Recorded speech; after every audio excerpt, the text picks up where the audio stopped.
All of the elected officials who are present, please stand. Mayor Daniels. Elected officials, please stand. Those who want to be elected to something, stand. Put your hands together.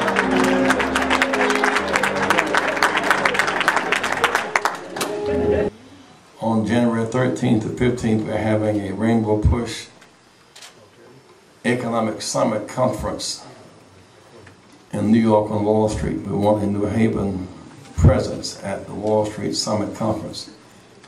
It's coming January 13th through 15th to assess economic options and economic challenges. This time a year ago, there was such joy, and there's this strange mixture of joy and pain, sunshine and rain, and how do we reconcile the two.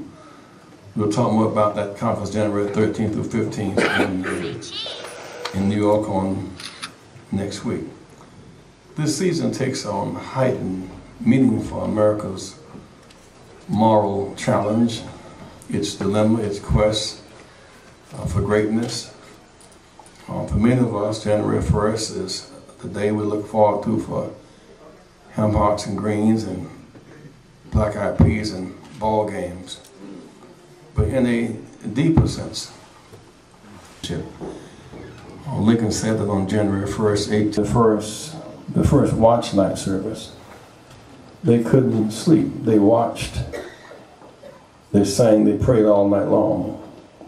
They'd been told if Lincoln signed it, he would be killed, and he was. He would change his mind. They couldn't lobby in support of their own freedom. They hoped that something would not happen to him. He would not develop a frozen finger or hand or become paralyzed. And would he sign that bill? He did sign it, January 1st, 1863. On that day we got the proclamation, not the emancipation, but at least the proclamation, which was the beginning of the end of that system, which ended by 1865. And so this season of emancipation, of liberation, has great substance, foundation, as we seek to do that which is right and that which is just. Each season brings on a new set of challenges. This is a new year, but not a new beginning. This is not Jubilee Day. This is not a new beginning. Whatever debt you owed last year, you still owe. Whatever burdens you had last year, you still have those burdens. They're just a year older. Whatever pain you had, you still have the same pain. It's a new year, but it's not a new beginning. There's some continuity in our struggle to make this a more perfect union. In these last few months, we've seen an awesome shift. We've seen the most radical shift from poor to the wealthy in the history of our nation in the last 9 months. A radical shift upward of wealth and power. We had the calamitous crisis on Wall Street. And those who had that power said, we're too big to fail. We did not honor the law, but you must bail us out. And with a 2-page document, 2 pages, they submitted it to Washington. They were sent $750 billion plus, more money than they could spend. They were sent the money without linkage to reinvestment, without linkage to restructuring. And what we did in effect was to refortify them, not restructure them. We refortified them. We bailed them out as they were. No board of directors moved, no CEOs moved. We refortified them and gave them strength unlike that ever had before. In the real sense, Roosevelt restructured them. He said these banks, too few people control too much money, control too much power. Brought in something called the Glass-Steagall Act, which kept banks and securities firms apart. He knew that that was too much concentration of power, and so he had that act passed, the Glass-Steagall Act. And the forces of economic greed fought 75 years before finally undermining the Glass-Steagall Act. And because of that act, of that concentration of power, they were able to use that newfound power to redirect the course of our economic destiny. we're almost back where we were in 1929 and 30 because the laws are kind of reverted back to where they were at that time. Roosevelt said because of this concentrated power, we must break up these large banks, and banks must serve the role of lending.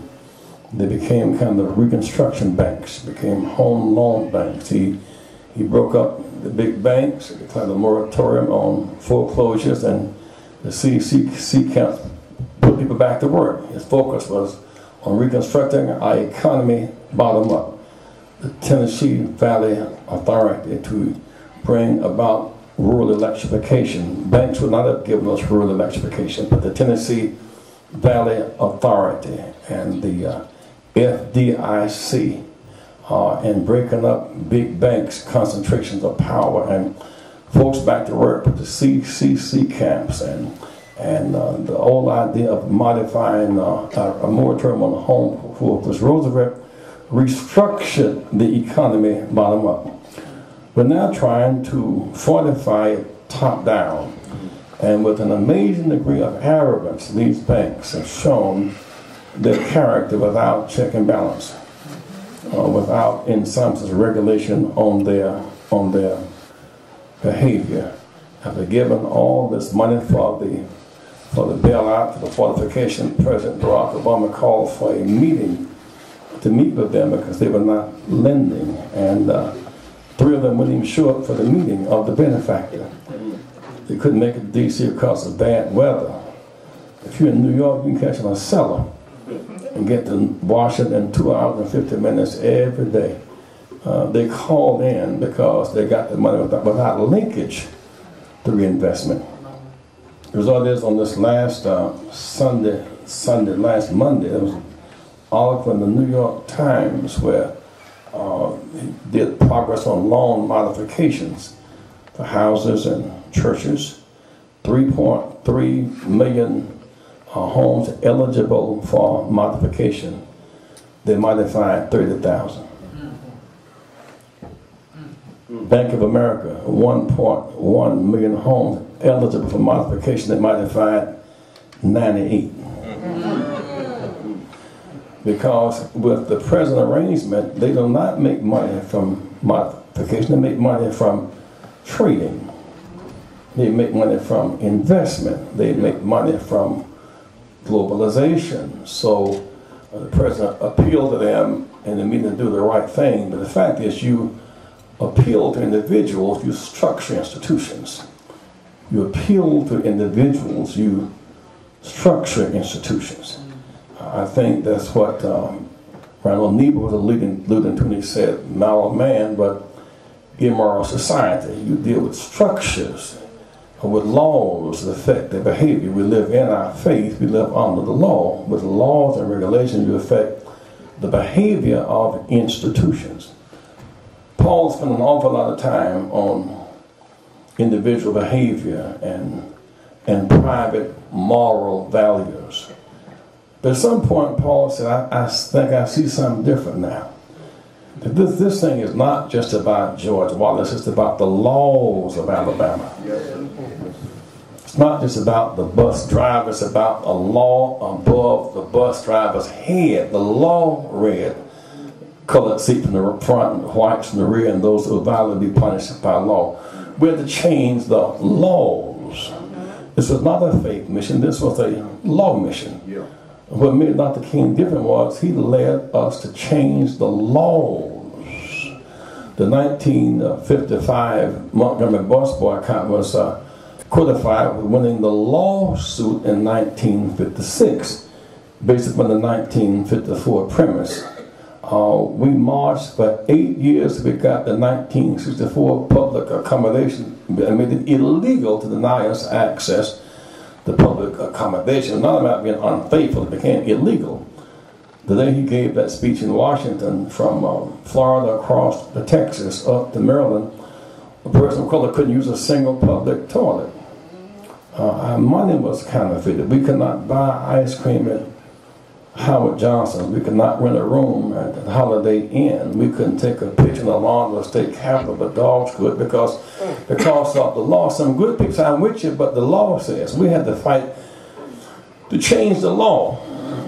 we pay all the right dues for the right to vote. We worked hard and paid taxes and patriotic to the country, and served in World War I and served in World War II, and yet the day he gave that speech, Nazi POWs had more rights on the military bases than black soldiers in America. We had to change the laws and get the right to vote, to enfranchise all Americans. And our struggle to change America was always to affect all of us. We were always the canary in the mine, saying to all folk there's some poison down there. We never were just a bird on the stoop, whistling in the wind.